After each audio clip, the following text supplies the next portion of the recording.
France is calling on terrorists affiliated with al-Qaida to reveal its demands for the release of 7 foreigners kidnapped in Niger last week.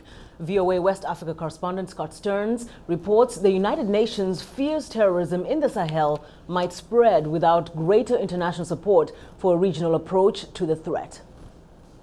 Terrorists affiliated with the broader al-Qaida network are holding hostage 5 French engineers and construction consultants from Togo and Madagascar, who were last week kidnapped from the site of a huge French uranium mine in Niger. A spokesman for the group, known as al-Qaida in the Islamic Maghreb, says uranium in Niger is a strategic resource that France has been stealing for decades. With the arrival of hundreds of French commandos to help search for the hostages, the terrorist spokesman warned the French government against, in his words, any sort of stupidity.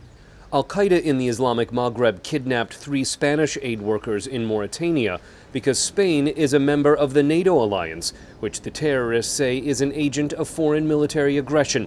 Those hostages were freed after negotiations with the Spanish government, but it's not clear if there was any ransom paid.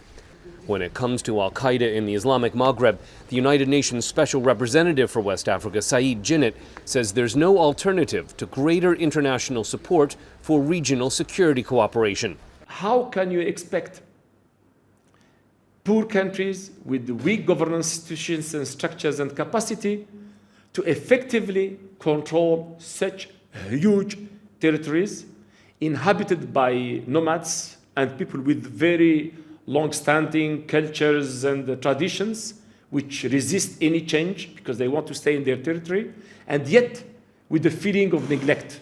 Djinnit says only a coordinated approach can prevent al-Qaida from linking up with Islamic militants in northern Nigeria.